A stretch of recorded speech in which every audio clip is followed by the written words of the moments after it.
in this quarterfinal matchup as Neoga got a victory over Cowden-Herrick Beecher City to play their way into this quarterfinal matchup. Our second game of the night will be St. Anthony and South Central, as South Central defeated St. Elmo Brownstown to earn their way into the quarterfinal against the 2-seeded St. Anthony Bulldogs. And the final quarterfinal of the 90th annual NTC tournament tonight will wrap it up with Altamont, the 4-seed, taking on North Clay, the 5-seed.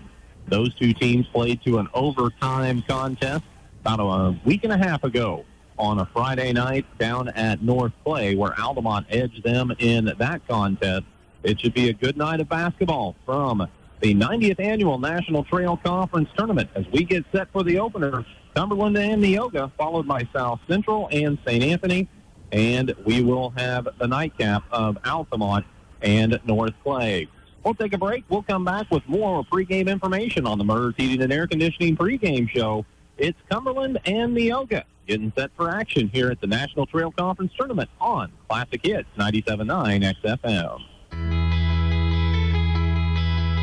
Diedrich Bank is proud to be a sponsor of the NTC tournament. Good luck to all of our area teams. Diedrich Bank, live for today, bank for tomorrow, member FDIC.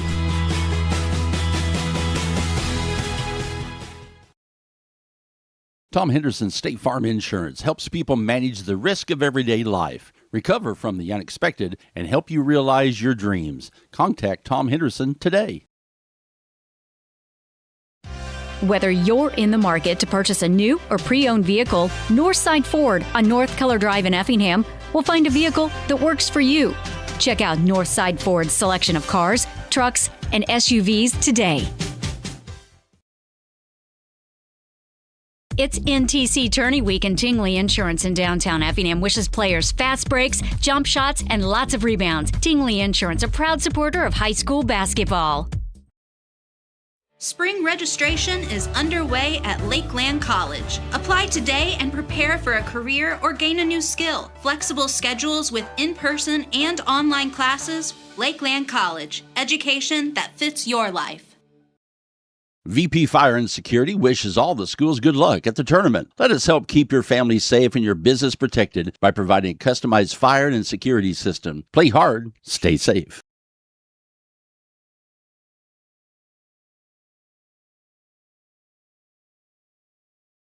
This is the MERS Heating and Air Conditioning pregame show. Serving the area since 1935. Your authorized Lennox dealer. Cumberland getting set to take on Neoga in this National Trail Conference matchup, and that's the first time we've really been able to say that, as Cumberland is in the National Trail Conference for the first time this season. And what a way to make an introduction to the conference by getting the number 1 overall seed in this 90th annual NTC tournament. It's kind of a crazy thing to think about, Neoga and Cumberland being in the same county, being about 20 minutes apart as far as driving goes, and for 90 years to not be in the same league, but now to be playing against each other in Cumberland's first game in this National Trail Conference tournament. Not the first time that they have played this year, although Cumberland actually came to Lakeland College for Neoga's homecoming game this year and got a pretty one-sided victory, as most of Cumberland's wins have been this year. So they're familiar with each other, but yet this new context adds a little something to it. The good news for Neoga is that they get a chance to hit the ground running in this tournament a little bit. They played yesterday, and they're kind of used to things, used to the 5 o'clock start. They've already played a game. Neither one of these teams were in school Monday and Tuesday, and so everybody's off their rhythm a little bit, off of their routine a little bit. At least Neoga had to do that yesterday, and maybe that's, you're looking for the advantages they might have in this game. Those are them. But on the other side of things, Cumberland is just having a much more successful season so far, and a pretty big favorite in this 1-9 game. They've certainly earned that right to be, but you mentioned Neoga and the fact that they have a game under their belt here at the tournament already. Yes, it was a play-in game. Yes, it was an 8-9 matchup, but that 8-9 matchup, I guarantee you won't find another conference tournament that has an 8-9 matchup in a play-in game like what we saw. Neoga played well. Cowden-Herrick Beecher City played well. there weren't a lot of turnovers. There weren't a lot of miscues. It was teams that were really playing some good basketball. Neoga's going to have to play their best game, Sure. and Cumberland's going to have to give them a little bit here. But, I mean, is it likely that Neoga gets the win over this tough Cumberland team? No. Is it ever likely that a one seed loses in the first round? No. But could it happen? It could happen. And if Cumberland doesn't come to play, this Neoga team, they should be ready to. They're playing their best ball right now. That much is for certain. They have stacked up a few wins as of late, and so that's good for them. And CHBC the same way. It's a shame that Cowden-Herrick-Beecher City is only going to get to play one more game in this tournament because they're doing some nice things this year. But I think it speaks to the conference overall that that it went the way it did, and somebody's got to lose those games, and the way it's set up, somebody's going to get the short end of the stick. And Neoga, on the other end of things, is just fortunate. They get to play 4 games this week instead of 2, and that's a nice thing for them no matter how it goes tonight. Yeah, that's what they are looking forward to. Cumberland's looking for their first opportunity to get in this tournament, get the feel of, they play Altamont. They've been in this gym every other year, whichever way the schedule goes. This year, Altamont was at Cumberland early in the season, and Cumberland picked up an overtime victory there. But it's a different vibe during the National Trail Conference tournament. The crowds are a little bigger, a little more raucous, especially when you head towards the Thursday night, Friday night, Saturday night competition. So if Cumberland puts themselves in that spot, it'll be interesting to see how they handle those situations. I'm going to go out on a limb and say that the Lincoln Prairie Conference doesn't offer the same sort of vibes in their conference tournament that the National Trail does. Maybe I'm just a homer, maybe I'm biased, but I'm going to guess this is going to be a little different than what they've seen in most recent years. Yeah, it should be, and it should be interesting to see how they react to it. How Coach Radel, an Altamont native, plays for Altamont, coached at St. Elmo under Greg Fiesel before he made the transition over to Cumberland. He's been there a good long while, though, as their head coach, and he has done a nice job with this Cumberland program. 18th season, I believe, with the Pirates.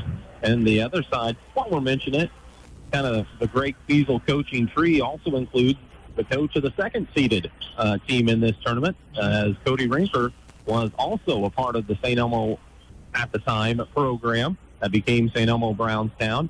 And he was head coaching in their elementary program, just like Justin Radel was, and then was an assistant on the varsity program as well. So a similar path for the top 2-seeded coaches in this NTC tournament. There's always ties everywhere you look. Plenty of connections across the league, and that's another part of what makes this also special.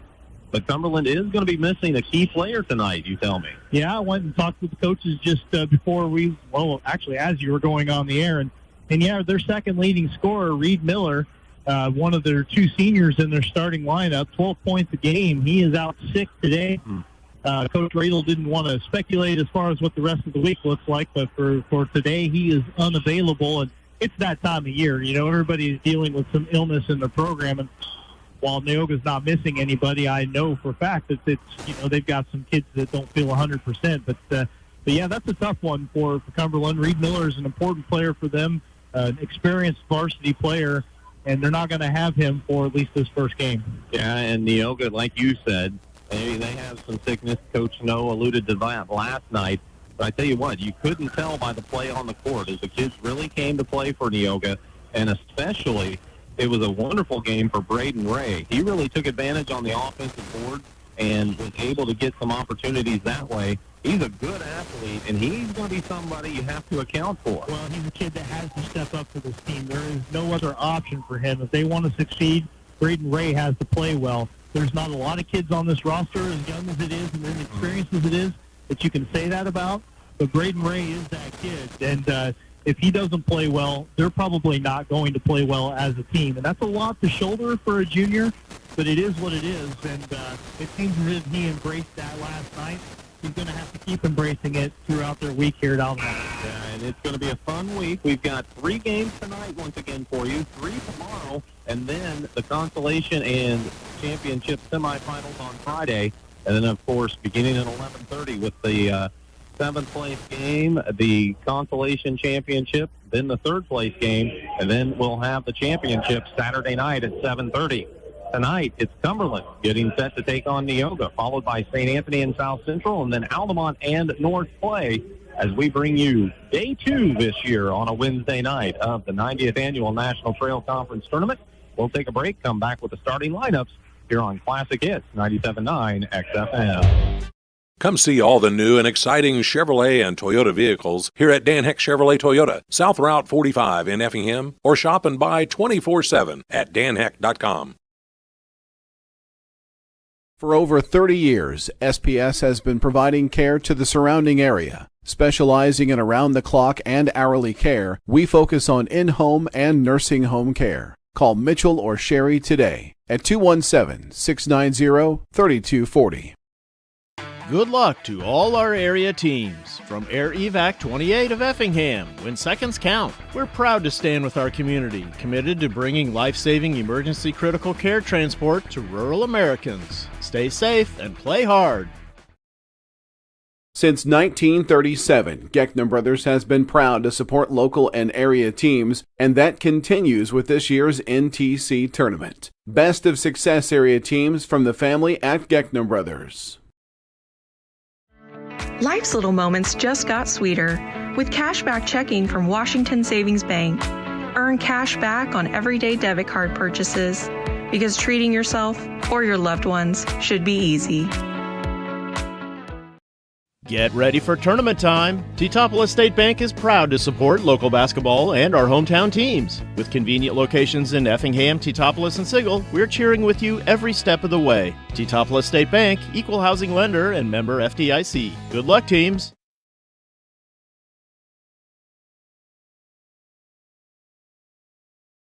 Cold outside? At McMahon Meats, we have a convenient drive-up window so you can stay in your warm car while we do the shopping. Call ahead at 217-813-6054. Good luck, area teams, in the tournament.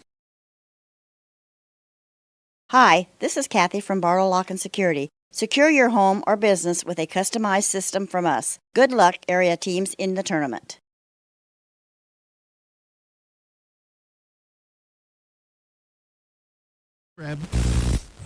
This is the MERS Heating and Air Conditioning pregame show. Serving the area since 1935. Your authorized Lennox dealer. Getting set for the starting lineups to be announced to the crowd. Why don't we have Dustin White bring you those starting lineups for this opening contest between Neoga and Cumberland. Thank you very much, Matt. Number 9 seeded Neoga, 5-14 on the year under Coach Andrew Snow. They're going to have a freshman, Trenton Ballinger, getting the start, 4.4 points a game. He's coming on lately. He scored 6 last night. Grady Harmon is a sophomore, 3.7 points a game, 3 points last night. Malik Coy, he is going to be a junior starter for this Neoga team. 6.5 points a game this season, 8 points last night. Braden Ray, we mentioned him. He is a junior, averaging 12.5 points a game, more than double that last night. 29 points, that was his high game of the season in the play-in game. And he will be rounding out the starting lineup would be Caden Bryant. He is a junior, 9.5 points a game on the year, but he's coming on lately as well. He scored 9 last night. For Cumberland, the top seed in this tournament, 18-3 on the year under Coach Justin Radel.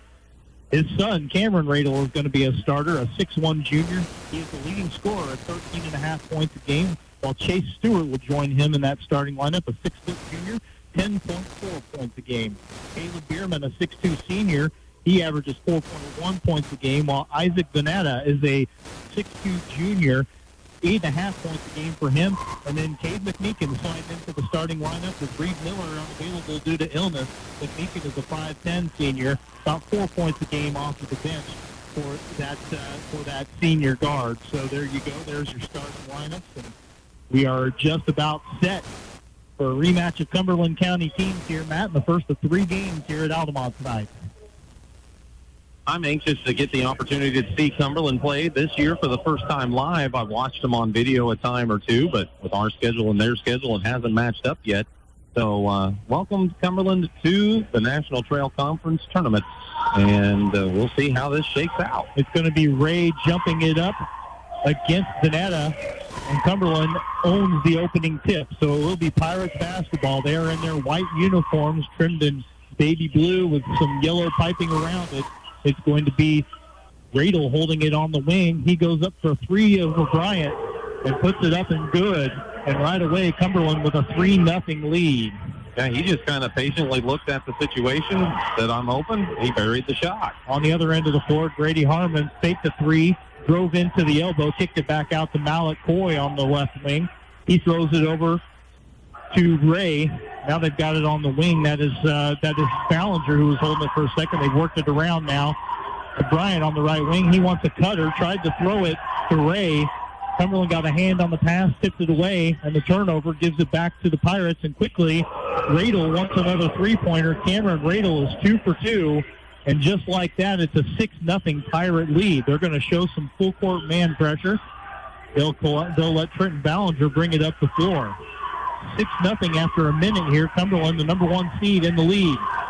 Ray from the right wing drives in, takes a little contact, puts it off the glass, and good. And Neoga's leading scorer has his first 2 points of the game to get the Indians on the board for the first time. It was a strong move down the lane, and he finished nicely at the bucket. Radel drove in that time, kicked it out to Caleb Bierman. Now they work it along the baseline. Vanetta finds Radel in the corner. Cameron Radel is 3 for 3 from three-point range, and it's back to now it's a 7-point lead for the Pirates. You can't miss. Can't have a better start than what Radel has. Now Bryant tries to force up a shot. Somebody got a hand on that. Goes into the hands of McNeekin, who brings it across the timeline. Radel tried to drive from the right wing, lost his dribble, but Bierman able to fall on the basketball. On the busted play, it's going to leave Chase Stewart open for a three. It's no good, but chasing down the rebound on the floor is Radel. He puts up a three. It's no good, but Stewart has a rebound. He goes up for a shot and came back down with it.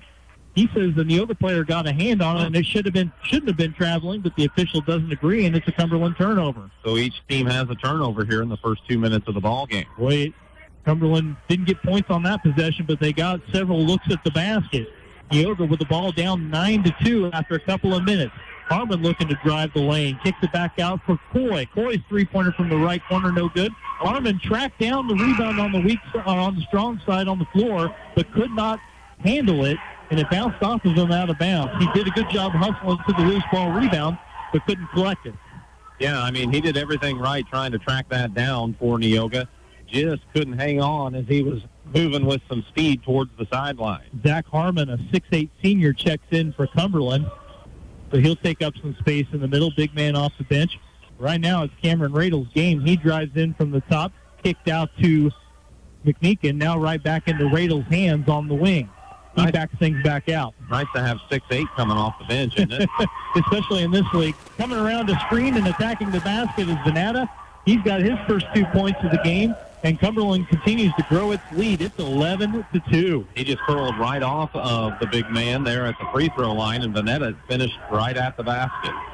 Now Neoga looking to make something happen. They are down big early. Bryant drove in, nothing there, swings it back out. Ballinger fakes from the wing, back over to Coy. Top of the key, three, and it's good. Malik Coy's first 3 points of the game, and Neoga takes a quick timeout. 4:51 to go in the first quarter. Cumberland 11, Neoga 5. Back in a moment here on 97.9 XFM. The attorneys and staff of Taylor Law Offices welcome the teams and players to the National Trail Conference Boys Basketball Tournament. Taylor Law Offices hopes that everyone enjoys the competition. Every pass, every play, every moment. Powered by speed you can trust. American Fiber Network, your local internet service provider, proudly supporting area schools and wishing all the teams the best of luck this week. Call them today, 217-367-1578. Well, Neoga got the three-pointer from Malik Coy, and then Andrew Snow went ahead and used the timeout to talk a few things over with his kids. Gets the Indians back within 6 points. Neoga trails Cumberland 11-5, but right now, Pirates looking awfully good. They are, but Neoga really needed a bucket. It was good that it was also a three, but they needed to see some points there. But now they got to try to slow down the Pirates. Cumberland gets it into Radel's hands on the wing there. He's working on Bryant, crosses him over, steps back for a three. That one's off the iron, no good. But going up to the rebound is Caleb Bierman, and as he goes back up, he was fouled. So another offensive rebound for the Pirates, and it's going to get them to the free throw line for the first time this evening. Yeah, and committing the foul was Braden Ray, and when he bought the fake and then came down, and when he came down, the shooter Bierman was going up. And, boy, he kind of caught Ray right in the chin, but he appears to be okay. Bierman's first free throw is good, so he's got his first point of the game, and Cumberland back up by 7 points. 4.5 to go in the opening quarter. Bierman with another chance here. Sizes up that free throw, and that one rattles out. Kind of a fight between Ray and Bryant for the rebound for Neoga, but it was Bryant who came away with it. So 1 for 2 trip for Bierman. That's the first Neoga rebound in the game. Coy holds it in the left corner, dribbles out to the wing, out top to Ballinger now. Gets it to Harmon. Harmon a little bit of penetration, but nothing there. So he'll give it behind him to Bryant. He wants to attack from the wing. He runs into Bierman and put a shot up and in, but not before he traveled. Pretty good defense for the Pirates and a turnover against the Indians. Well, we saw the other night that Bryant really liked to take it from the right wing down towards that right baseline towards the bucket. Cumberland sealed it off and forced Neoga into their second turnover. Panetta sits down for the Pirates. Looking to see who they got back in. They might have gotten Chase Stewart back into the game. Now Radel brings it to the free throw line. Dribbling from the corner now is Bierman. He's run out of room, threw a pass to a cutter, and that is McMeekin putting the layup up and in. Went right past the head of a Neoga defender who just wasn't looking. Yeah. And it's a 9-point Cumberland lead, equaling their largest of the game. Coaches always say, see ball, see man, and if Ballinger would have saw the ball there, he would have been able to get a steal, but Cumberland turned it into points. So 14-5. Now Coy going to try another three, and he left that very short from the left wing. And Radel lets it dribble out of bounds. As now Cumberland will get Vanetta back right back into the game, and sitting down is Harmon. Coach Radel and his staff kind of shuffling some kids in and out there, playing a little shorthanded again without Reed Miller tonight. Cumberland ball looking to take their first double-digit lead of the game. That's Bierman trying to dribble in from the free throw line. Nothing there, so he gives it over to Radel. Radel dribble penetrates, puts up a 2-point jumper, and he did not make it, but that's because Caden Bryan has whistled for the foul. And that's going to put Radel at the free throw line, and we're just over midway through the first quarter, and Cameron Radel could be in double figures by the time this trip to the strike is over with. Yeah, all he has to do is hit 1 of 2, and by the way, that's the second foul on Neoga here in the first quarter, and it's the first on Bryant. So Radel looking extremely confident in his first National Trail Conference tournament game. He's up to 10 points as he made the first free throw. It's a 15-5 Cumberland lead. Second free throw, also good. Nothing but net.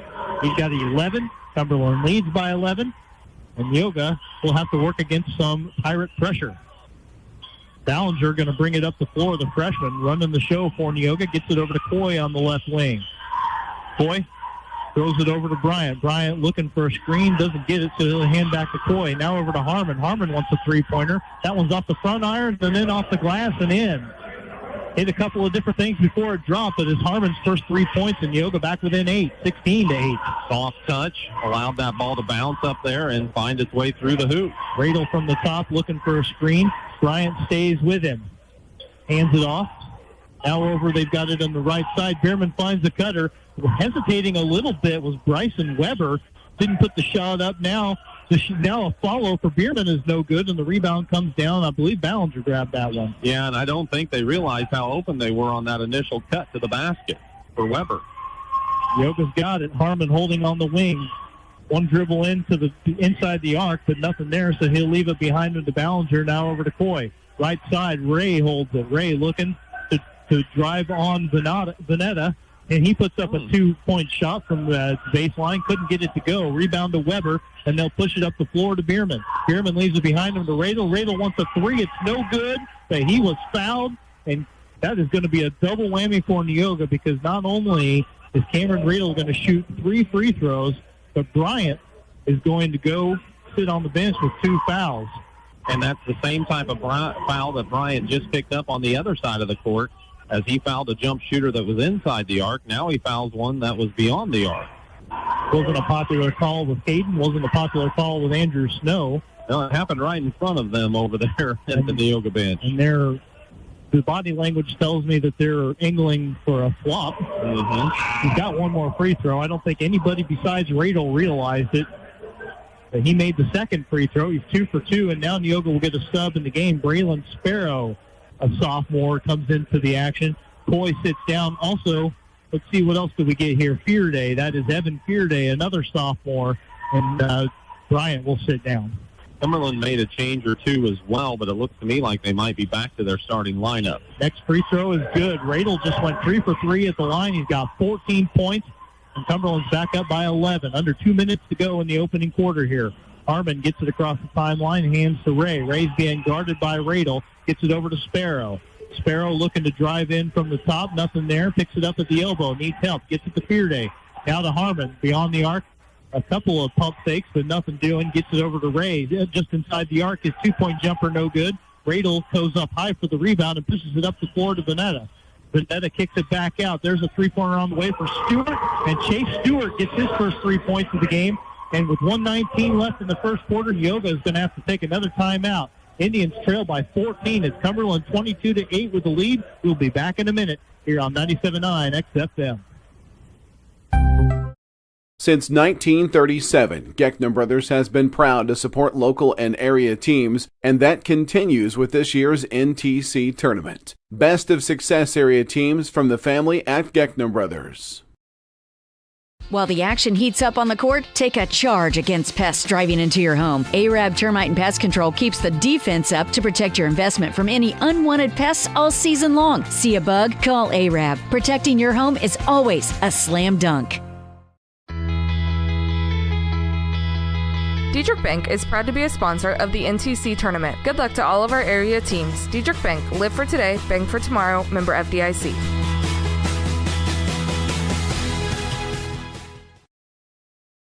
Tom Henderson State Farm Insurance helps people manage the risk of everyday life, recover from the unexpected, and help you realize your dreams. Contact Tom Henderson today. All right, back at Altamont High School, Cumberland with its largest lead of this quarterfinal game at the 90th NTC tournament. The Pirates lead Neoga 22-8, and pretty much everything clicking for the Pirates right now. Well, it came with Cameron Radel knocking down his first 3 threes of the ball game, and everybody else has just kind of fallen in line for Cumberland as Neoga, though, is battling, and they're going to try to chip away. Indian basketball, they took their second time out of this first quarter, just over a minute left in the opening period. Evan Fearday holds it out top, tried to throw a post entry to Bryant, who's still in the game with his 2 fouls. But Cumberland stepped in front of it and got to steal the third Neoga turnover this opening quarter. Under a minute to go, Radel with 14 points already looking to drive on Bryant, who's still on him despite the 2 fouls. Calculated risk for Neoga, and Justin Radel saw something he didn't like, and the Cumberland coach rather angrily takes a 30-second timeout. Still a 14-point game. Cumberland's still in the lead. We'll be back in 30 here on 97.9 XFM. Whether you're in the market to purchase a new or pre-owned vehicle, Northside Ford on North Keller Drive in Effingham will find a vehicle that works for you. Check out Northside Ford's selection of cars, trucks, and SUVs today. It's NTC Tourney Week, and Tingley Insurance in downtown Effingham wishes players fast breaks, jump shots, and lots of rebounds. Tingley Insurance, a proud supporter of high school basketball. Well, just because you're up 14 in the first quarter doesn't mean that you don't expect the most out of your kids, and Justin Radel didn't like whatever he saw out of his team on that offensive possession. Yeah, so he took the timeout. Now we'll see what they set up. Cumberland up 22-8. 45 seconds left in the opening quarter. Radel working around the top, gets it to Vanetta at the elbow. He tried to throw a post entry into Harmon. It wasn't there, but it was recovered by the Pirates. Now driving in from the right wing is Stewart. Picked up his dribble just in front of the block. Had nothing there, so he gets it to McMeekin. Now back to Stewart. Stewart holding out top now. 24 seconds left in the quarter. Seemed like they were trying to set Harmon up for something inside, and they just didn't execute it how Coach Radel liked. Now down to 15 seconds, and Radel going to stand out the center circle, and they'll play for the last shot if Neoga will give it to him. And it appears that Neoga probably will oblige. Radel looking for a screen from Harmon. There's the switch. Radel with 3 seconds left needs to make something happen. Harmon trying to contest a shot. Long 2-point jumper. Too strong. And Cumberland can't get points out of that last possession. But that's about the only thing that didn't go the Pirates' way in the first quarter.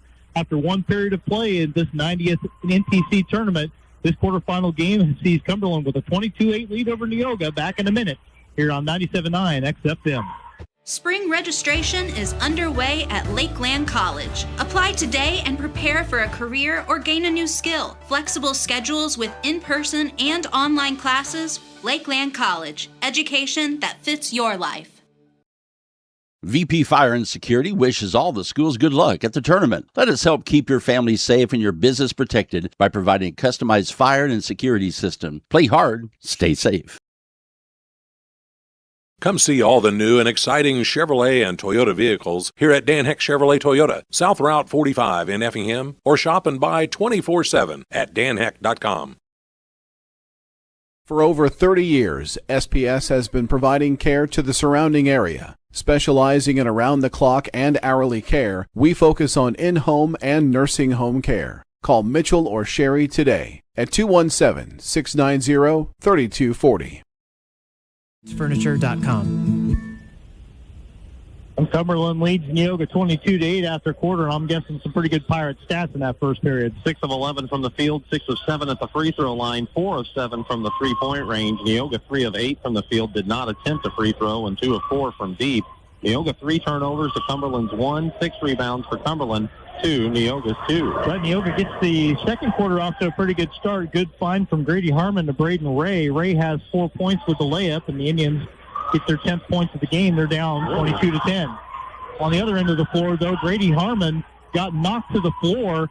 Kind of a delayed whistle, but we do get an offensive foul against Cumberland.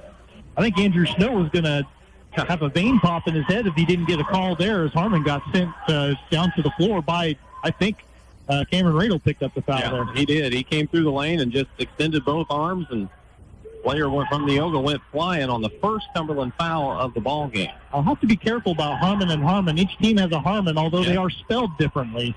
As Neoga has the basketball, Braylon Sparrow with it right now. Kicks it back out to the top of the key. That's Coy. Over on the left wing, that's a 3 for Fearday. Fearday misses it. Radel gets the rebound and gives it to McMeekin. He pushes up the floor to Vanetta.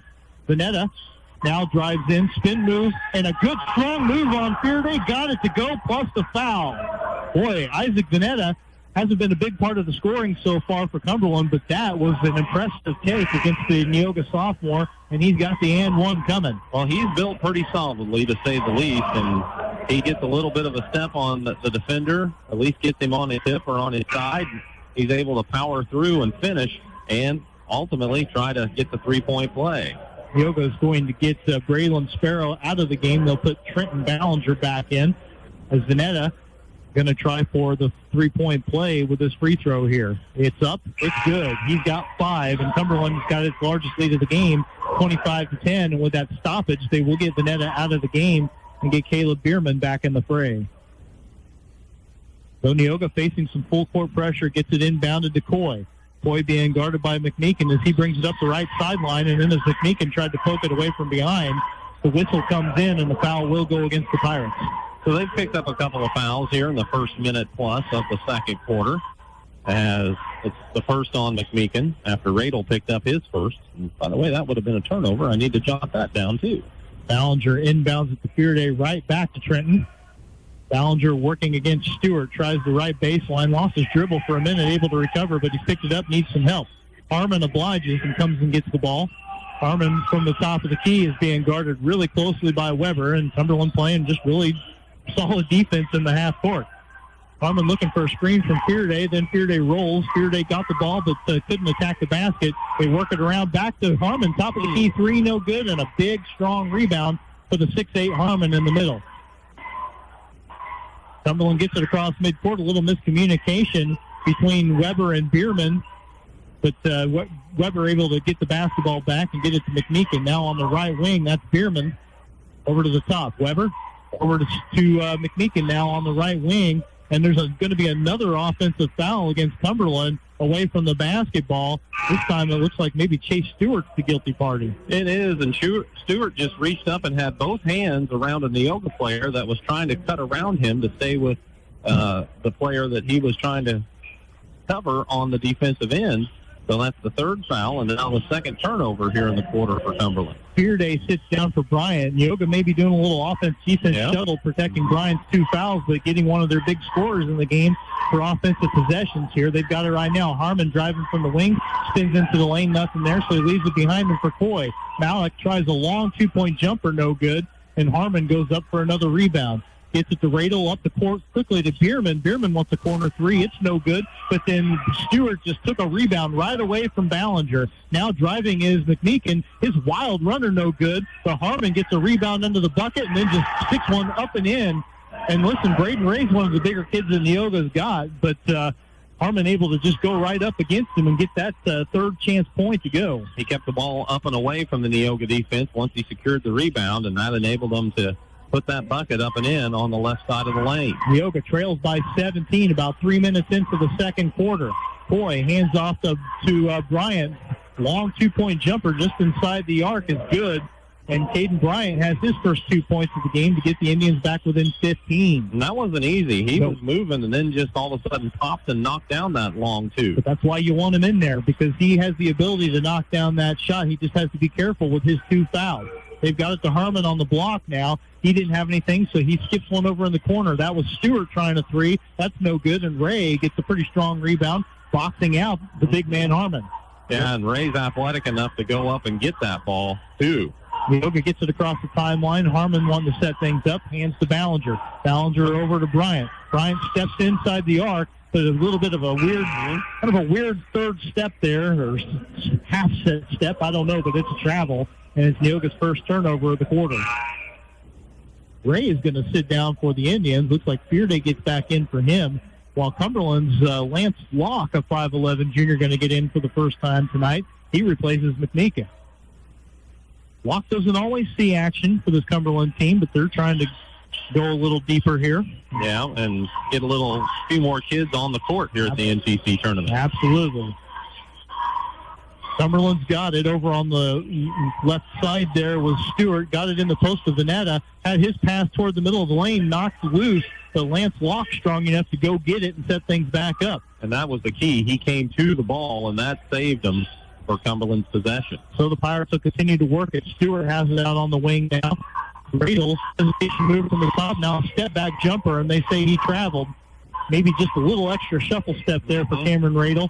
Shot was no good, but it didn't matter. It's the Pirate turnover, their third of the quarter. Yeah, he just kind of took a step and then a side step to try to create a little more space there. Now Stewart's going to sit for Cumberland, and right back in is Cade McMeekin, so he got a rest of maybe 1 or 2 trips up the floor. And they will continue to apply some, I don't want to go say they're going full bore pressure, but at least making Neoga think about the inbound a little bit as Trenton Ballinger gets it up across midcourt. Over to Coy deep on the wing. He gets a screen from Fearday, and now they'll swing it around over to Ballinger on the opposite wing. Ballinger, dangerous pass to Evan Fearday, and they say that Fearday, well, he was being hassled by Vanetta, but then didn't catch it cleanly, tried to dribble and got his hand underneath it. Over and back by it. Was it a backcourt violation? That's how I read the call. My only thing is, did Vanetta get a hand on that pass or not? I didn't think so. Just disrupted things enough that Fearday wandered into the backcourt for Neoga's second turnover. 3.5 to go before halftime, and Pirates have the ball with a 15-point lead. Holding it out high is Stewart. Now hands to Vanetta. Right back to Stewart. Opens him up for a three. Stewart misses, and Fearday has the board for Neoga. He'll get it to Ballinger, who walks across the timeline. He goes to his left, still has the dribble. Now back to the right. Gets it over to Harmon on the wing. Harmon driving in. He's picked up at the elbow, so he'll throw it in the corner to Ballinger. Now to Bryant. He's going to try a wing three, and it's good. Caden Bryant has 5, and Neoga gets back within 12. Yeah, he curled around the top of the key. He knew what he was going to do. Now Cameron Radel wants to answer. Steps around the screen for top of the key three. It's no good, but the rebound taps around, comes down to Vanetta, and he gets fouled on the shot attempt, and that might be a big one for Neoga. I'm going to wait to see, and it is a huge one. Caden Bryant just picked up his third foul. Yeah, and he was behind the player, went for the block shot, but wound up hitting him across the head, and it was enough, certainly, for his third foul and the team's second of this quarter. First free throw for Vanetta is good. He's got 6. Bryant sits. Ray back in the game. But again, that all starts with Cumberland tracking down offensive rebounds. They're dominating the glass. Any rebound that hits the floor is theirs. They're just quicker to the ball and a little bit stronger to it right now. And that's exactly what Vanetta did there to get that offensive board. And now he's got a 2 for 2. No, he doesn't. Oh. He missed the second free throw. I thought it was down. It rolled out, and Ray gets the rebound. So Cumberland will have to settle for the 13-point lead after a 1-for-2 trip to the line for Veneta, one of many talented juniors on this Cumberland team. Ray wants to drive from the baseline here, get into traffic. Got a little contact, got his own rebound on the missed shot, then got his own rebound again and goes back up. And this time he's obliged with the foul. It was a physical play down there, but finally too much, and the Pirates get whistled. Well, credit Ray for just staying with it. And yes, maybe could have, should have been a foul called on the shot or two before that. But at the end of the day, it does end up being Isaac Veneta's first foul and the team's fourth here this second quarter. Ray misses the first free throw off to the left just a little bit there, so he can't add to his 4 points as Harmon comes back in the game for Cumberland, and taking a seat is Caleb Bierman. Harmon's played a lot, but in short spurts, it feels like, off of the bench. Second free throw for Ray. This one is good, so 1-for-2 trip for him, and he's got 5. 12-point Cumberland lead, 2.5 minutes to go before halftime of this NTC quarterfinal. Cameron Radel, 14 points in the game, not a lot lately. He had the ball for a minute, now they've worked it around to the opposite side. Looking for a cutter was McMeekin, got it to Veneta. Veneta in against pretty good defense for Neoga, put one high off the glass and no good. Rebound to Coy, who'll bring it up the floor himself. Got to the arc and then decided that he could go no further, swings it around to the right corner. Braden Ray, a long two, had a toe on the line, and so he'll have to settle for 2 points there as he got it to go. He's got 7, but Neoga within 10. Yeah, they're chopping away. They're winning this quarter so far, and another stop, another bucket pulls them to single digits here.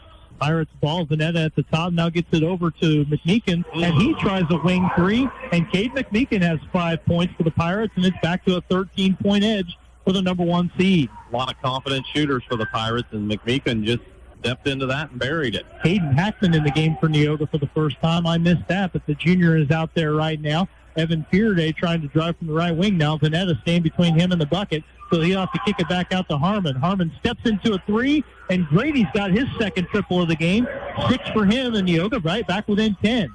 On the other end of the floor, Cumberland wasting no time. Veneta drives in, and he drove right through Evan Fearday. The charge is called against Cumberland, and Neoga will get the ball back with 68 seconds before halftime. Yeah, I mean, credit Fearday for trying to get in position to take the charge, and ultimately he did. Wasn't sure that the contact was all that squared up from Veneta, but it is his second foul. It's the team's 5th, but it's an offensive foul, so Neoga have to bring it the length of the court. Veneta sits down. Coming into the game is Bierman. Cumberland challenges the inbound pass, but Neoga able to get it in and across midcourt. They'll set up Hackman on the left wing. He thought about a three, then thought better of it. They swing it around the right side. Ray drives in, picked up at the baseline, saw Harmon in front of him and said, I don't want to try to go up over that. So he'll get it to Hackman. Hackman steps back for a three. That one is short. Rebound on the floor. Radel has it. He wants to run. He doesn't have numbers, so he'll pull it back into the offense with 40 seconds left before halftime. Over on the right side now. That was Bierman, but they've swung it around since then over to McMeekin on the left side. They're just working around the perimeter right now. Bierman holds it out top, and he wants to hand to Radel with 25 seconds left. Cumberland going to re-rack the offense. Yeah, I think they're getting in position to hold for the final shot. And they've got a man tying his shoe right now as McMeekin had to do a little adjustment there, down to 14 left, and Neoga's going to let him play for this last shot. Radel holding it out high, now down to 8 seconds. He'll trigger things. Dribbles over to the right side, gets it over to Harmon, pass contested, but he'll be able to swing it over to Stewart, and just before the end of the quarter, Chase Stewart hits his second three of the game, and what an exclamation point to the end of the quarter as Cumberland will take a 34-21 lead into halftime. Chase Stewart with a three. Cumberland bombs away in that first half. They hit several, and the number 1 seed has a 13-point lead at the break. We'll be back with our halftime show as this is the first of 3 games here from the 90th Annual National Trail Conference Boys Basketball Tournament. Cumberland 34, Neoga 21 at the break here on 97.9 XFM. Good luck to all our area teams. From Air Evac 28 of Effingham, when seconds count, we're proud to stand with our community, committed to bringing life-saving emergency critical care transport to rural Americans. Stay safe and play hard. Since 1937, Geckner Brothers has been proud to support local and area teams, and that continues with this year's NTC tournament. Best of success area teams from the family at Geckner Brothers. Life's little moments just got sweeter with cashback checking from Washington Savings Bank. Earn cash back on everyday debit card purchases because treating yourself or your loved ones should be easy. Get ready for tournament time. Teetopolis State Bank is proud to support local basketball and our hometown teams. With convenient locations in Effingham, Teetopolis, and Sigel, we're cheering with you every step of the way. Teetopolis State Bank, equal housing lender and member FDIC. Good luck, teams. Cold outside? At McMahon Meats, we have a convenient drive-up window so you can stay in your warm car while we do the shopping. Call ahead at 217-813-6054. Good luck, area teams, in the tournament. Hi, this is Kathy from Barlow Lock and Security. Secure your home or business with a customized system from us. Good luck, area teams, in the tournament. Compass Advisory Group Halftime Show. 30 years of experience helping clients grow and protect their wealth. Call Kirk Strohmeyer at 217-347-9697. Securities and investment advisory services offered through Osaic Wealth Incorporated. Member FINRA SIPC. Well, halftime of this NTC tournament quarterfinal game sees top-seeded Cumberland leading number 9 Neoga 34-21. Pirates busted out to a 22-8 lead after one quarter of play. Neoga outscored Cumberland 13-12 in the second quarter.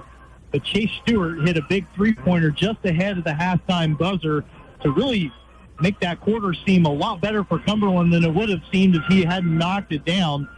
Got them back up by 13 points. Pirates have led by as many as 17, and they are looking pretty good in their first 16 minutes of basketball here as a member of the National Trail Conference Tournament. So Matt Robinson's been working on some statistics. I'm guessing he's got some team numbers from that first half ready to go. Matt, take it away. Thank you, Dustin. Cumberland came out and shot 11 of 21 from the field at 38%, but they were that can't be right. 11 of 21. Something must be punched in wrong there.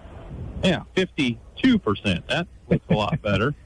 As they were 7 of 9 at the free throw line for 78%, and 6 of 14 from beyond the arc at 43%. Keep in mind, though, they started the game 4 of 6 from beyond the arc. Cooled off a little bit, but still 6 of 14 for a half. Any coach will take that. That'll play from long range. Neoga on the other side, 8 of 19 from the field at 42%. They are 1 of 2 at the free throw line for 50%, and 4 of 9 from beyond the arc at a solid 44% themselves from long range. Cumberland out rebounded Neoga 13-8. However, that tightened up in the second quarter as Cumberland had a big advantage of 6-2 after that first quarter, and each team with 5 turnovers. 3 for Neoga in the first quarter, 2 in the second quarter. Cumberland had 1 in the first quarter and 4 in the second quarter, but 3 of those 4 were offensive fouls that turned it back over for each team having 5 turnovers here at the half.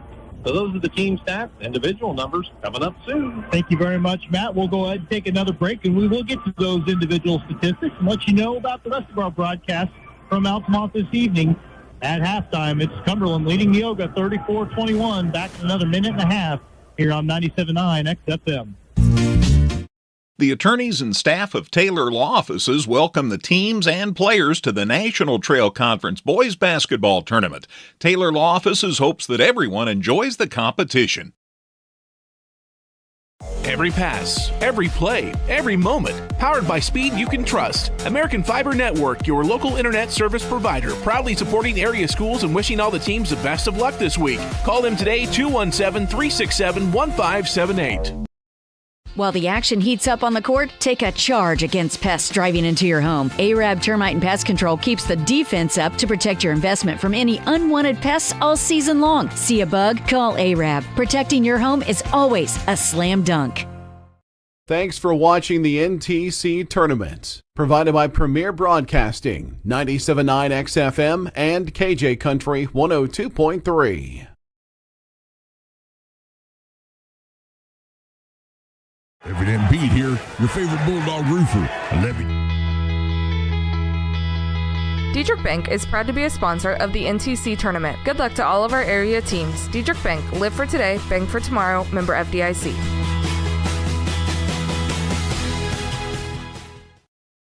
Tom Henderson State Farm Insurance helps people manage the risk of everyday life, recover from the unexpected, and help you realize your dreams. Contact Tom Henderson today.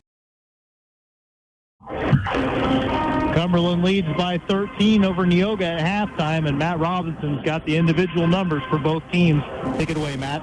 Thank you, Dustin. Cumberland led in scoring in the first half by Cameron Radel. He started off 3 for 3 from beyond the arc, finished 3 of 7 from the field, but also went 5 of 5 at the free throw line for 14 points. Oh, by the way, he leads the team with 4 rebounds as well. Chase Stewart, 2 of 5 from the field. He has 6 points and a couple of boards.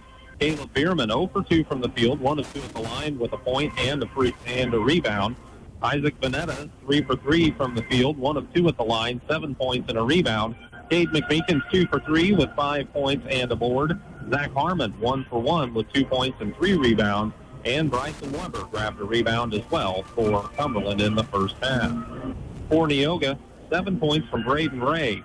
3 of 7 from the field, 1 of 2 at the line. He has 4 rebounds to go with his 7 points. 6 for Grady Harmon, as he's 2 of 3 from beyond the 3-point arc. Well, Malik Coy, 1 of 4 from the field. He has 3 points and a rebound. Caden Bryant, 2 for 3 from the field with 5 points and a rebound. Caden Hackman is 0 for 1, as is Evan Fearday. Both of them missed a 3, and Fearday did grab a rebound. Also, Ballinger has a rebound, as Trenton grabbed the board for Neoga in that first half. Caden Bryant did pick up his 3rd foul there in that second quarter. He is the only Neoga player with more than 1, and Isaac Vanetta has a couple of fouls. He's the only Pirate with more than 1 foul. Thank you very much, Matt. And we've got plenty more basketball for you after this one gets over with.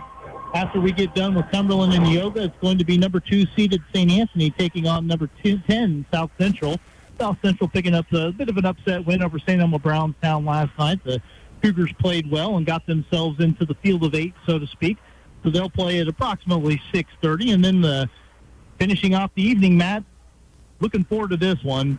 Number 4 Altamont and number 5 North Clay. They're going to play about 8 o'clock. And we were down at Clay County State Bank Arena a couple weeks ago when they played, and that game went overtime. No reason not to expect it to be another good one. I wouldn't know why it wouldn't be. Those two teams will match up for the right to move into the semifinals, and we know Dietrich is in a semifinal as they picked up a win over Windsor Stu Straws. And boy, the Hatchets put together a good effort and kept it close for basically 3 quarters. Kind of got pulled away from there in the 4th. So we're seeing some really good basketball here at the NTC tournament.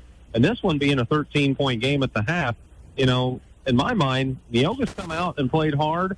You know, took a little bit of a shot in the opening couple of minutes when Radel was knocking down 3 after 3 after 3, but kind of settled in. And like I said, they won that second quarter. Now they need to win the third by a little more to make it even more of a game. Well, they're going to have to keep Caden Bryant on the floor. I think that much is evident. They've had some guys knock down shots. He's hit a few when he's been available and open, but again, he's got those 3 fouls. He's going to have to be really careful, and I would imagine that if they want him to play meaningful minutes in the second half, he's probably not going to be guarding Cameron Radel because he's fouled. That's who he's been guarding, and that's who he's picked up every foul. He's picked up 2 of the 3 fouls against. Yeah, and Cumberland on the other side of the ledger. I mean, look, they're shooting 43% from beyond the arc, but they're shooting 52% from the field overall. So what that tells you is their 2-point percentage is really good, as they actually have missed 1 2-point field goal in the first half of action. So when they can get it towards the basket, get it inside, they have been able to finish thus far. And they've gotten some offensive rebounds.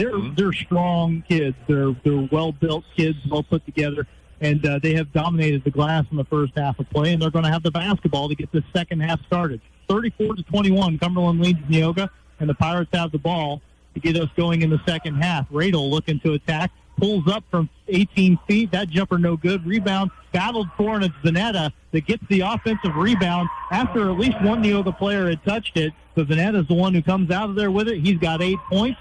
and it's a 15-point Pirate advantage. It was a nice move to the baseline, but it was defended by Grady Harmon. That's a switch for Neoga on Cam Radel, so we'll watch how that develops.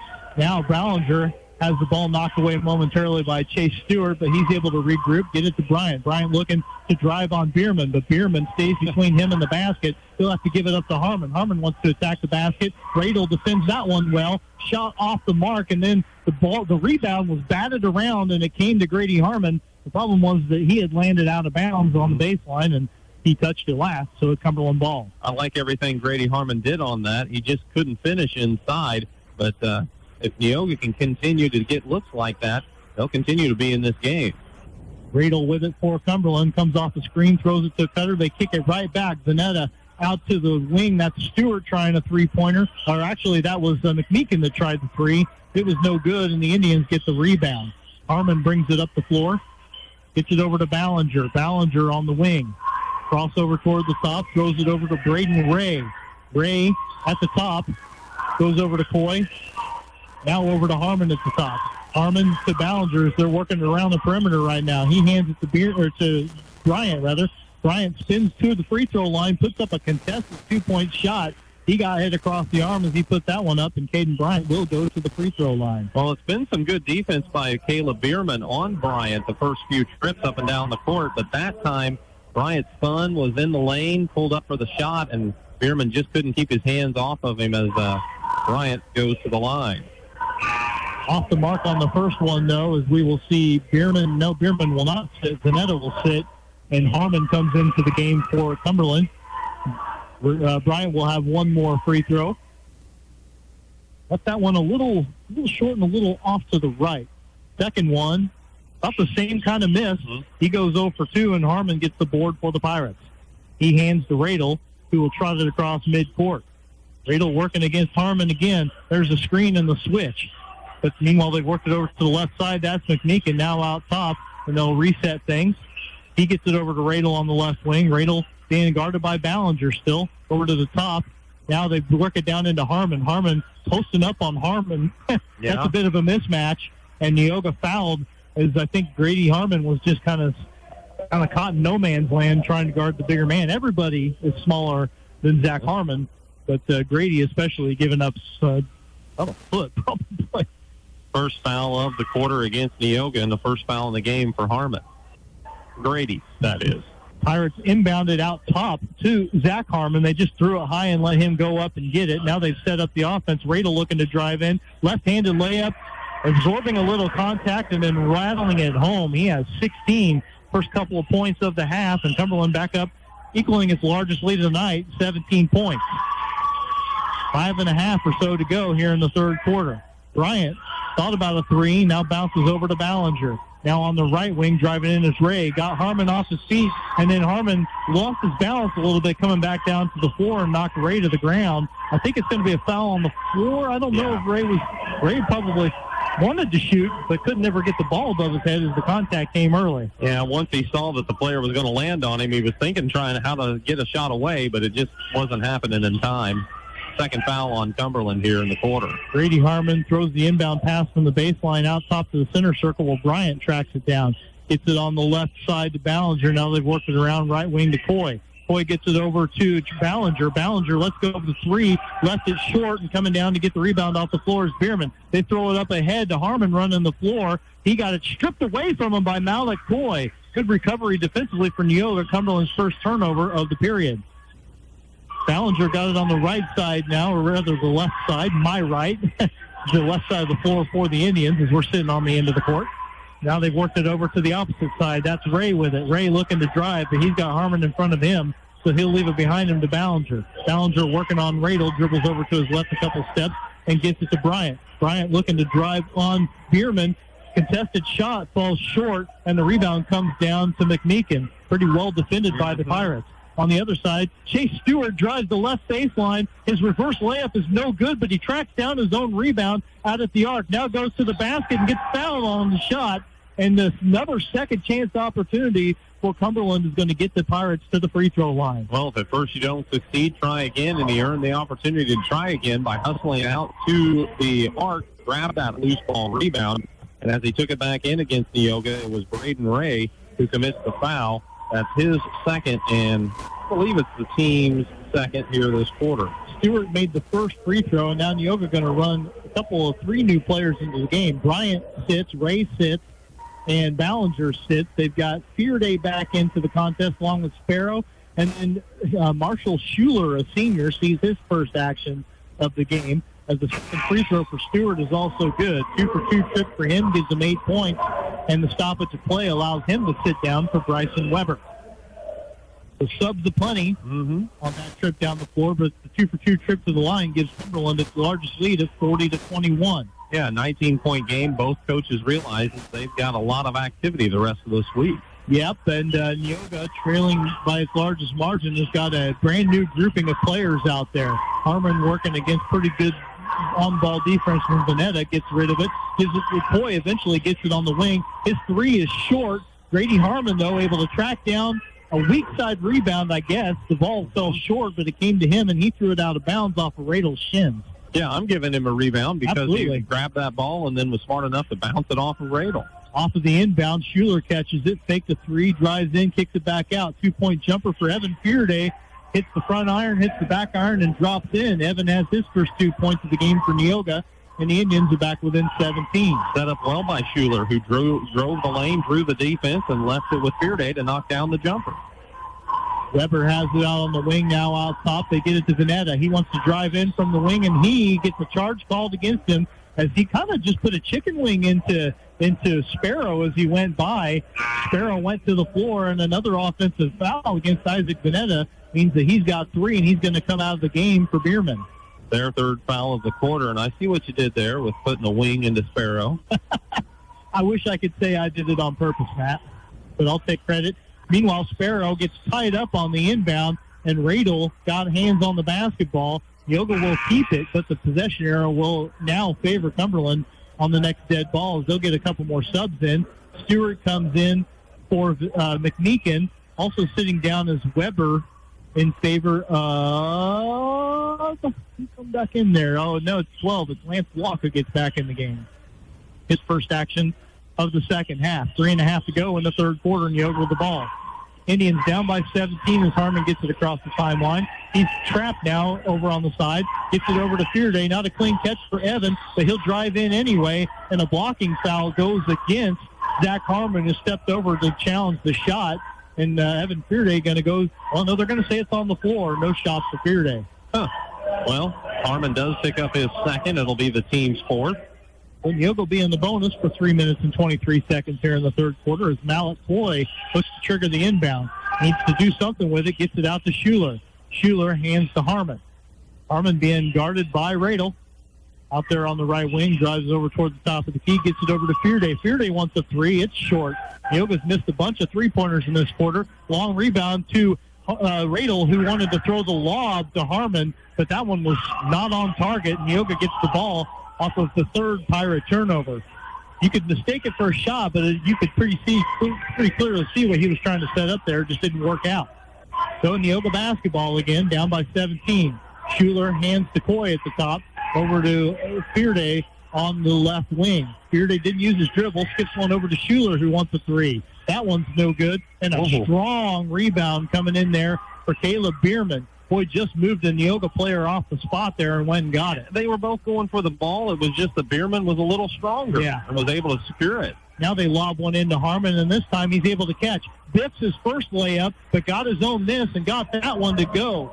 Zach Harmon's got 4 points, and we've got a timeout. 42-23, Cumberland up by 19. 2:23 to go in the third quarter, and we will be back in 30 seconds here on 97.9 XFM. Whether you're in the market to purchase a new or pre-owned vehicle, Northside Ford on North Keller Drive in Effingham will find a vehicle that works for you. Check out Northside Ford's selection of cars, trucks, and SUVs today. It's NTC Tourney Week, and Tingley Insurance in downtown Effingham wishes players fast breaks, jump shots, and lots of rebounds. Tingley Insurance, a proud supporter of high school basketball.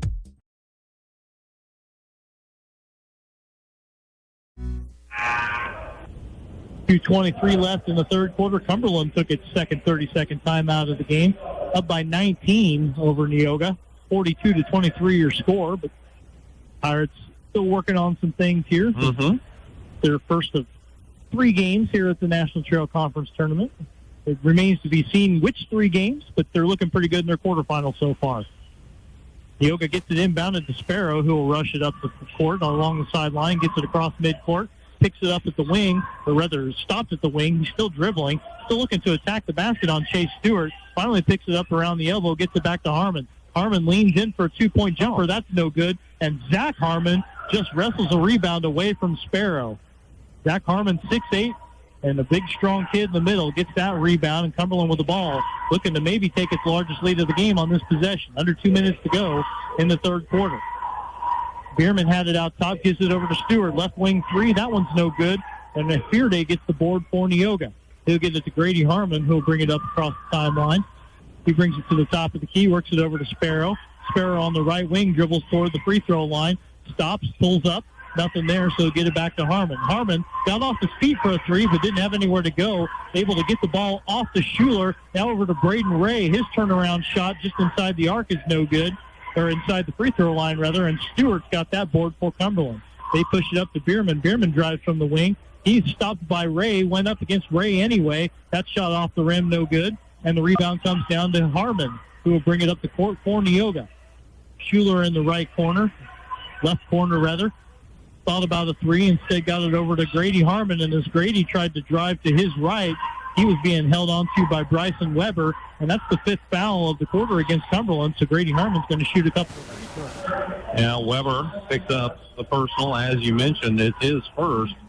But, yep, free throws should be coming for Neoga here. A couple of subs are waiting at the scorer's table for Cumberland and one for Neoga, too, and they wanted to come in because they didn't realize it was the bonus. So Grady Harmon will shoot 1 free throw, and then at least one new kid for Cumberland is going to come into the game. Yeah. Harmon's first free throw, good. He's got 7. And now Gavin Wormout, a 6'2 sophomore, comes into the game for Cumberland, along with Cameron Radel checking back into the action. Harmon sits down. So does Weber. For Neoga, they got Malik Coy back into the action as Evan Fearday sat. Harmon's second free throw also good. A 2-for-2 trip for that sophomore. He's got 8. Neoga within 17 with a minute to go in the third period. 56 seconds left. Cumberland with the ball on a 17-point edge. They worked it around to Chase Stewart. He gets it to Bierman. Bierman on the block, picked up by Schuler. Can't go any further, so he kicks back out to Radel. Radel gets a screen, wants to step back for 3, puts it up. It's good. Cameron Radel hasn't hit a three-pointer in a while, but he knocked that one down with a hand in his face. He's got 19. He's smooth out there. And Cumberland is up by 20 for the first time tonight. 45-25, under 30 to go in the third quarter.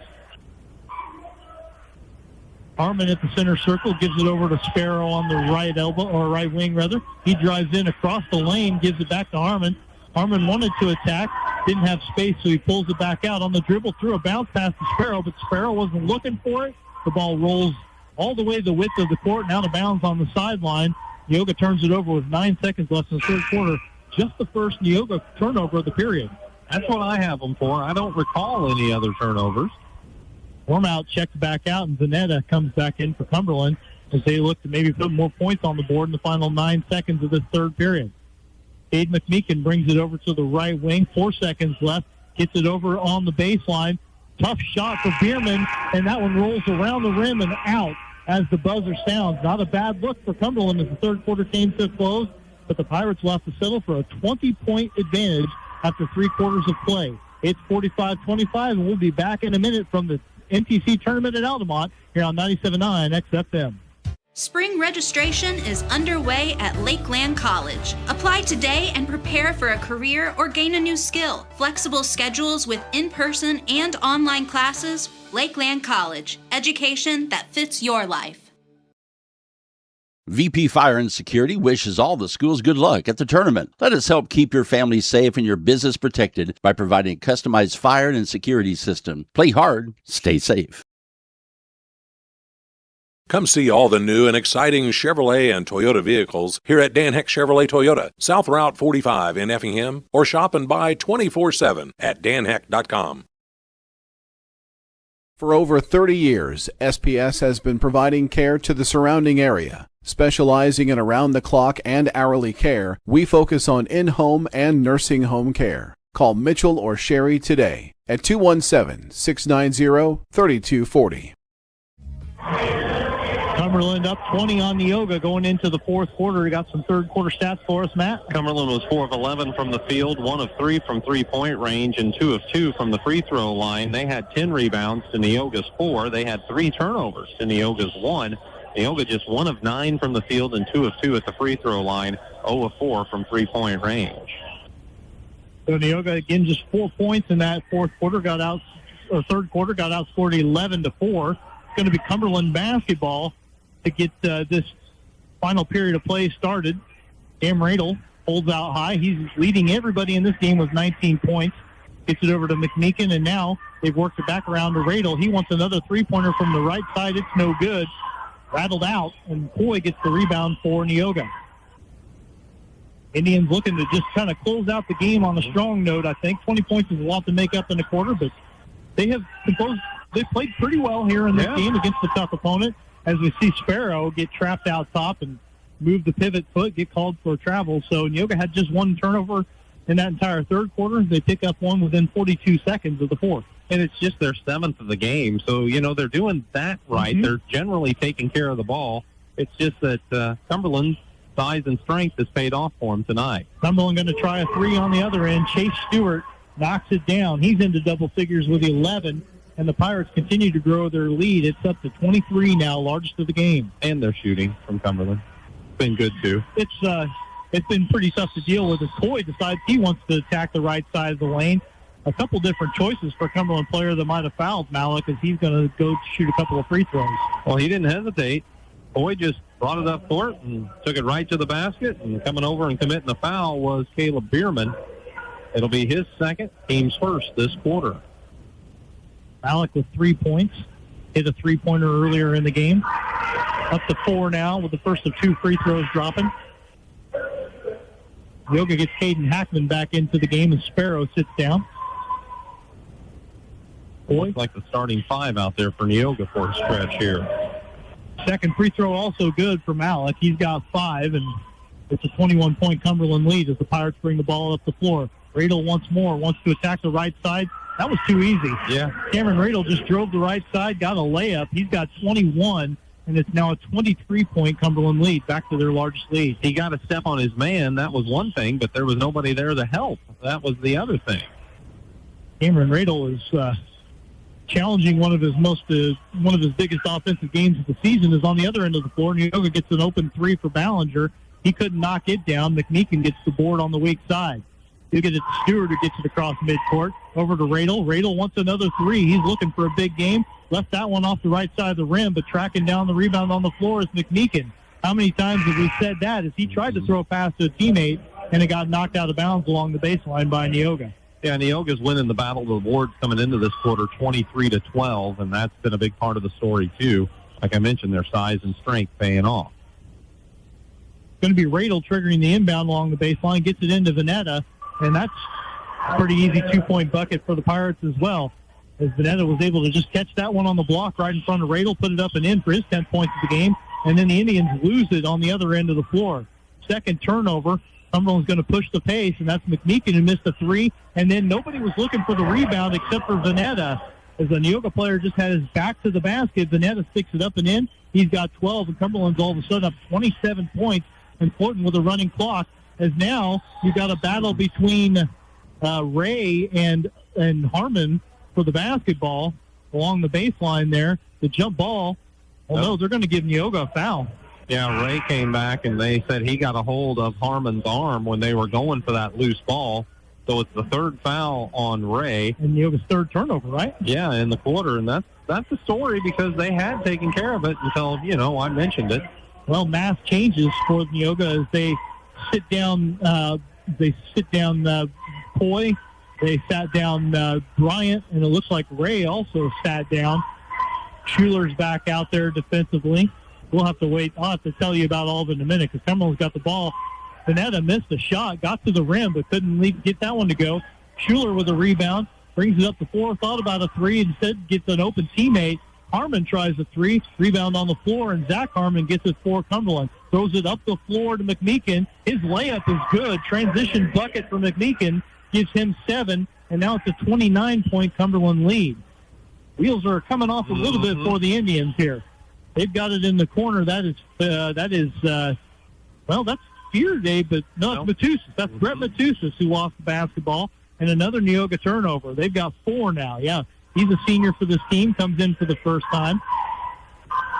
Cumberland's got the ball now as Cumberland's got Stewart with it. Now they give it to McMeekin. Tough 2-point jumper, no good. Rebound touched by many, but eventually out of bounds off of the Pirates. Yeah, the Pirates are just continuing to push the ball when they have the opportunity, and now they're trying to take advantage of Neoga miscues. As, like I say, Neoga has only attempted a couple of shots this quarter and have 4 turnovers. Axon holds it out on the wing, gets it to Matusas, kicks it over to Ray. Ray drives the baseline, got around Harmon that time, and Braden Ray gets the layup to go. He's got 9, and Neoga needed something to stop the bleeding a little bit. They want to keep this from getting to 30, I think. A little bit of pride coming into play there as Cameron Radel wants to add to his point total. His shot is swatted away, but the rebound comes down to Chase Stewart. He puts it up and in. He's got 13, and Cumberland is back up 29. Yeah, it was good initial defense to help and block the shot, but that left Stewart open to grab the rebound and stick it up and in. Schuler with a tough catch for Neoga at the wing, gets it over to Grady Harmon. 3:45 to go in this game. Neoga down by 29 points. Schuler tries to drive in now, gets into some traffic, threw up a shot anyway. That missed. Ray's putback is also no good. This rebound on the floor, and Harmon able to come up with that one. Zanetta brings it up the floor, and he'll get it back behind him to Stewart as the Pirates set up the offense. They'll lob it into Harmon, and he's able to stick one up and in. That's 6 for Harmon, and it makes it a 31-point game. And now Cumberland will take a 30-second timeout. 3:21 to go in the fourth quarter. 60-29, Pirates over Neoga. Back in 30 here on 97.9 XFM. Good luck to all our area teams. From Air Evac 28 of Effingham, when seconds count, we're proud to stand with our community, committed to bringing life-saving emergency critical care transport to rural Americans. Stay safe and play hard. Since 1937, Geckner Brothers has been proud to support local and area teams, and that continues with this year's NTC tournament. Best of Success area teams from the family at Geckner Brothers. Cumberland took the timeout. They actually didn't have a 30, but they only took 30 there. It was their third timeout of the game. Neoga basketball, as it will be a continuous clock now. 60-29, the Cumberland lead. Neoga with the basketball. Fearday right now working against Bierman, as Cumberland still has a number of its regulars on the floor. Schuler tries the three-pointer. It's no good. Fearday wrestled the rebound away, then threw it behind the back pass to Matusas under the basket. Matusas had nowhere to go, so they get it back out to Grady Harmon, who will drive into the lane. He is fouled on his shot attempt, and he'll go to the free throw line. We'll see which Pirate picks up the personal. They've made some changes out there as Lance Locke picks up the first foul, or his first foul, rather, and the team's second. I see Griffin Saylor, a 5'9" senior wearing number 50, is out there for the first time for the Pirates as well. As Grady makes the first of his 2 free throws, Harmon's got 9 points. Zach Huffham's in the game, number 4. Now they make a couple of more changes as well. Yeah, they're going to get Bryson Weber back in there. He's played. Neoga's going to get Jack Finney into the game. He's a junior wearing number 15. So Finney, Matusas, Fearday, and Ty Welsh is out there as well, number 23 for Neoga. He's a junior, while the sophomore Harmon leaves the second free throw too strong. 1 for 2 trip for him, and Huffam gets the board for the Pirates. So 60-30 is the score here. Pirates ball is again, the clock is running, under 2 minutes to go. Weber into traffic, thought about a 2-point jumper, instead kicks it back out. And how about a 3 for Griffin Saylor? He knocks down the triple. And Neoga uses the timeout just to get a sub in the game, as they'll stop the clock to get Fisher Porter in as well as Harmon sits down. The clock kept running, though, and we're down to 1:30 left as Neoga has the basketball, down 33 points. Minute and a half to go, and we're just settling the final score of this quarterfinal. The top-seeded Cumberland Pirates are going to move on. There's a tough shot for number 10, Fisher Porter, in the paint. Couldn't get it to go, left it short, and it goes out of bounds. Nobody touched it, so it'll be Cumberland ball. hate to see the big separation in a game, but you like to see kids getting on the court here in Altamont at the NTC tournament. This time, Taylor lost the basketball, had it stripped away from him. Cumberland's first turnover. Neoga works it up the floor. Hirde holds it on the right sideline. And right on the sideline. Yeah, I don't know if he knew how close he was, but Neoga able to work their offense now. Welsh got it over to Matusas, who gets it to a cutting Porter. Porter, a turnaround shot off the front iron, no good. Rebound for Weber for Cumberland. He pushed it up ahead to Huffam. Huffam stopped his dribble at the wing, leaves it behind him. There's a long two-point jumper again. That was Saylor who missed it, and that's Welsh that gets the board for the Indians. Ty Welsh brings it across the timeline, gets it over to Jack Finney. Finney holds, now bounces one to the top. That's Porter over to Welsh. Welsh from the right wing picks up his dribble, bounces one to Finney. Actually, I think it was meant for Finney, but it goes to Porter instead. Porter wants to drive in, got a man off his feet, kicked it back out to Welsh. Welsh drives in, layup is no good. Had a pretty good look, but he missed it, and Saylor gets the rebound. 5 seconds to go. Cumberland will not take another shot, and the Pirates are going to be a 63-30 winner over Neoga in this NTC tournament quarterfinal. This game was just 13 points at halftime, but Cumberland outscores Neoga by 20 points in the second half and gets the 33-point win. And we move into our first postgame show of a 3-game night at the NTC tournament. Pirates get the win over Neoga back in 90 seconds here on 97.9 XFM. Life's little moments just got sweeter with cashback checking from Washington Savings Bank. Earn cash back on everyday debit card purchases because treating yourself or your loved ones should be easy. Get ready for tournament time. T-Topolis State Bank is proud to support local basketball and our hometown teams. With convenient locations in Effingham, T-Topolis, and Sigel, we're cheering with you every step of the way. T-Topolis State Bank, equal housing lender and member FDIC. Good luck, teams. Cold outside? At McMahon Meats, we have a convenient drive-up window so you can stay in your warm car while we do the shopping. Call ahead at 217-813-6054. Good luck, area teams, in the tournament. Hi, this is Kathy from Bartle Lock and Security. Secure your home or business with a customized system from us. Good luck, area teams, in the tournament. The attorneys and staff of Taylor Law Offices welcome the teams and players to the National Trail Conference Boys Basketball Tournament. Taylor Law Offices hopes that everyone enjoys the competition. Every pass, every play, every moment. Powered by speed you can trust. American Fiber Network, your local internet service provider. Proudly supporting area schools and wishing all the teams the best of luck this week. Call them today, 217-367-1578.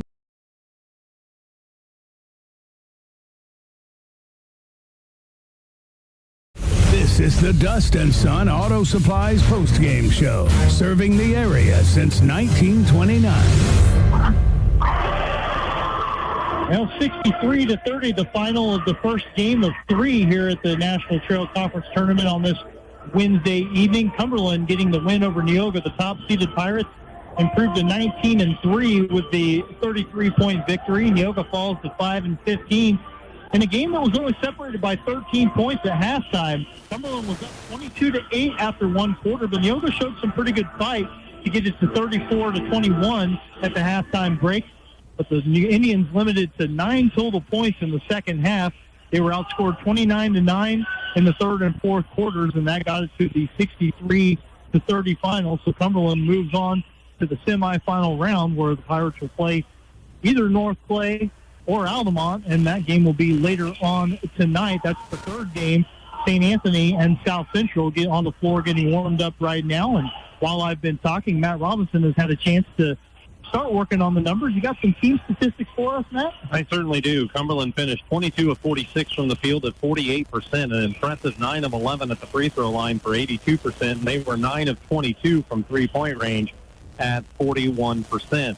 Neoga on the other side, 11 of 38 from the field at 30%. They were 3 of 19 in the second half of action. 6 of 8, though, from the free throw line, 75% there, and 4 of 16 from beyond the arc at 25%. I showed Cumberland with a 33-17 rebounding advantage tonight, and Cumberland committed 9 turnovers. Neoga 10. Not a bad number, but the rebounding numbers absolutely stick out to you. We expect an opportunity to talk to both coaches, Justin Radel from Cumberland and Andrew Snow from Neoga. But why don't we go ahead and step away for another break? When we come back, we'll have the individual numbers from that game, and we will have those conversations with both coaches, and we'll get ready for St. Anthony and South Central. All that when we return here on 97.9 XFM. While the action heats up on the court, take a charge against pests driving into your home. Arab Termite and Pest Control keeps the defense up to protect your investment from any unwanted pests all season long. See a bug? Call Arab. Protecting your home is always a slam dunk. Thanks for watching the NTC Tournament. Provided by Premier Broadcasting, 97.9 XFM and KJ Country 102.3.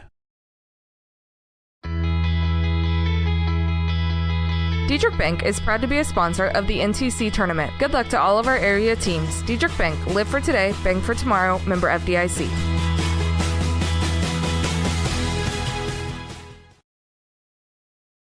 Tom Henderson State Farm Insurance helps people manage the risk of everyday life, recover from the unexpected, and help you realize your dreams. Contact Tom Henderson today.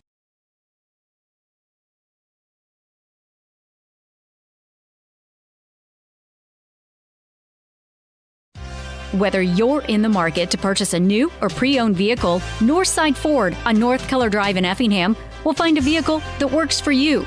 Check out Northside Ford's selection of cars, trucks, and SUVs today.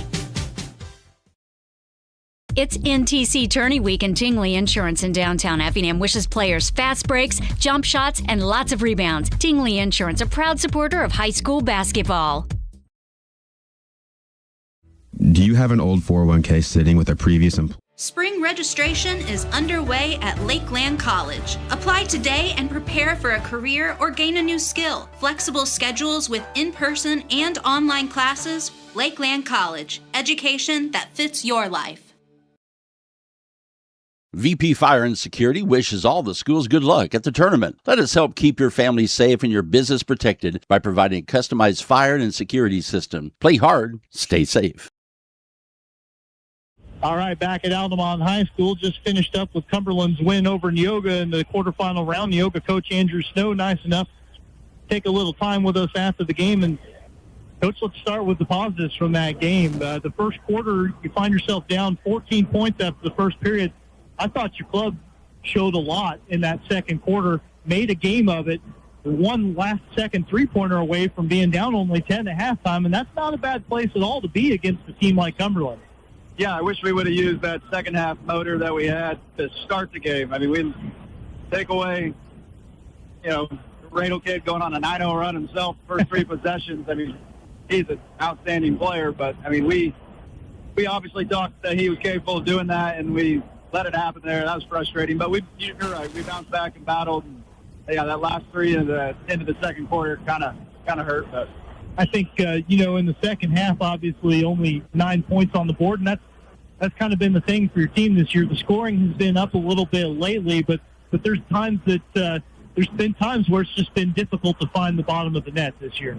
Yeah, I was frustrated with how our guys settled. I think we saw maybe bigger, stronger guys in the paint tonight and shied away from it rather than, grabbing the bull by the horns and going at them. So we kind of settled a little bit. But, I mean, credit to Cumberland. They are a outstanding defensive team, and, I mean, offensively they scored all three levels. Their guards are good. Their bigs are really good. And, I mean, their defense gave us fits. It did, but not a lot of turnovers tonight, and that's something we talked about before the game. Being able to just get the ball up the floor and get into your offense. I did feel like in that phase of things anyway, you got to be pretty pleased with how things went tonight. Yeah, definitely. That's a big improvement from when we played them, second week of December, homecoming up at Lakeland. We couldn't get the ball across half court against them. So, yeah, we didn't turn it over, getting it across. We were able to get into our offense, but, I mean, they walled up pretty good and kept us on one side of the floor. We couldn't even get a sniff into the paint. So, yeah, I'm proud of the way our guards handled it, getting us in our offense. That's an improvement from a month ago, 2 months ago when we played them. I mean, it's a young team, and I know you're not looking to make excuses for your guys, but that's a difficult thing to learn, really, is that you're going to get ridden from one end of the floor to the other sometimes just to get into your offense. Right. It's more physical than anything you ever did before you got into varsity basketball. and it's a progression. And I think that you're seeing signs that progression is happening with the team. Yeah, absolutely. I mean, we're definitely making strides in the right direction. But, yeah, you're right. I mean, when teams guard you like that, getting the ball across half court feels like such a success. Then guys can kind of stand. You know, we work so hard to get the ball across half court without turning over, then our offense gets a little stagnant because, you know, guys aren't looking to get to the open spots. But, yeah, you're right. We're making improvements as far as we aren't turning the ball over as much. And we had guys looking to score the past couple games. Tonight we kind of took a step back, but I'm hoping tomorrow we get back at it. The good news is you got those lessons that can still be learned here at Altamont. You got 2 more games that you get to play here. You know, this outcome, not the way you wanted it to go, but plenty of opportunity to still show what you got here on this Altamont High School floor. Yeah, absolutely. Any game we can play in the conference tournament's one that we're not going to take for granted. And, yeah, I mean, we get the loser of the 4 or 5 game, either the team with 3,000-point scores or the team on their home floor that just beat the number 1 team in the state. I mean, what a gauntlet the conference is for one of those 2 teams tonight is going to have to play on the consolation side. So, yeah, I told our guys, I mean, we faced a very tough team tonight all the way through, and tomorrow's going to be the exact same. Yeah, but you get better by doing it, and we'll look forward to seeing what your kids do. Andrew, thanks for taking the time. We'll look forward to talking to you tomorrow night. Absolutely. Thanks. Right. That's Andrew Snow, the Neoga coach. We appreciate his time. Matt Robinson is down taking care of some of the pregame meetings with the other coaches. We're still waiting for Justin Radel from Cumberland.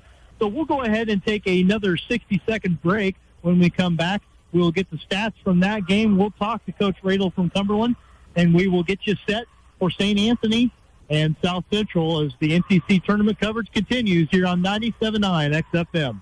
Make sure.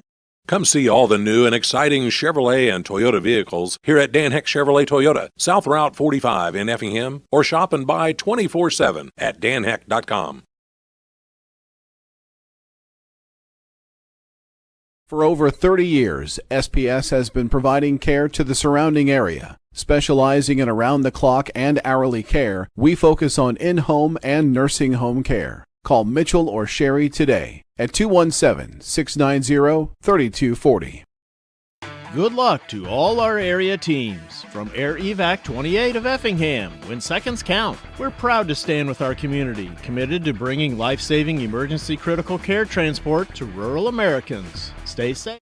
Since 1937, Geckner Brothers has been proud to support local and area teams, and that continues with this year's NTC tournament. Best of success area teams from the family at Geckner Brothers. All right, back at Altamont High School, where Cumberland just got winning its inaugural National Trail Conference tournament game over Neoga by a 63-30 final. And Coach Justin Radel from Cumberland High School, nice enough to take a little time with us after the game. First of all, Coach, congratulations. I know this had to be exciting for you for any number of reasons, but most of all, to watch your kids come out and play well and, show right away that you definitely deserve to have that top seed in the tournament. Yeah, thanks. It was good to finally get a game going. We've been not been super long, but, since that loss on Friday, we've been fighting at the bit to get back on the court and, to have that opportunity and to have it here, NTC conference tournament, makes it a little more exciting. And, I'm happy with the way the kids came out and the way they played. Came out and shot the ball really well. And I know asking Coach to talk about his kid is always kind of not necessarily the most comfortable thing, but we got to talk about how Cam shot the basketball right off the bat.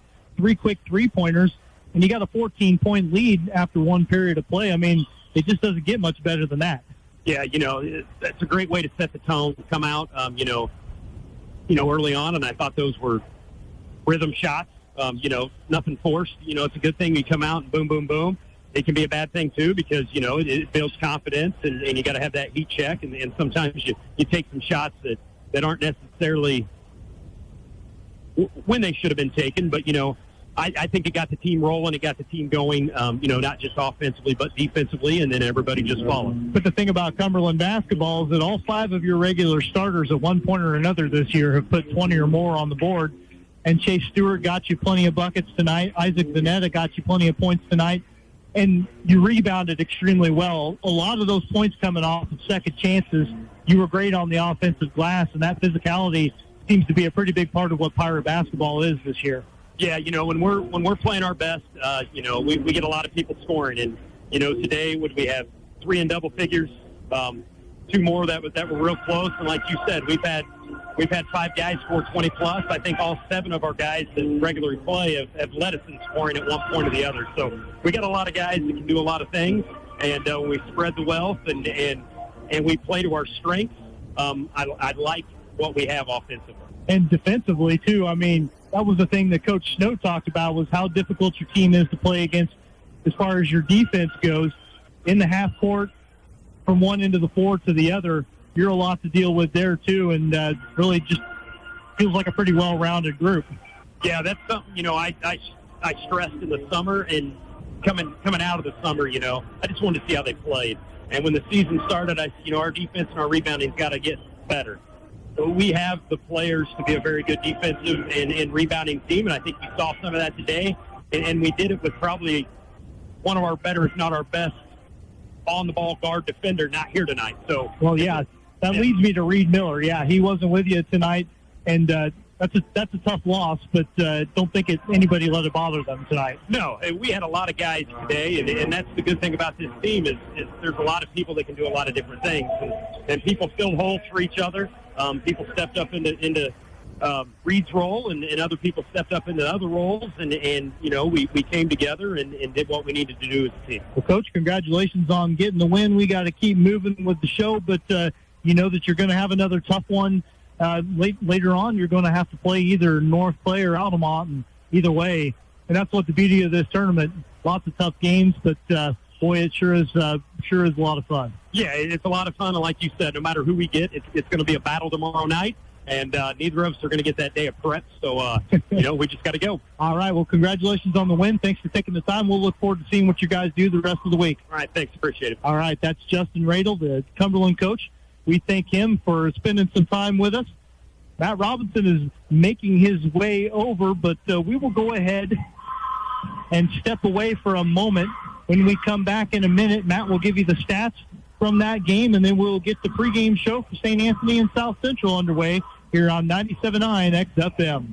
At Stevens Industries, life's little moments just got sweeter with cashback checking from Washington Savings Bank.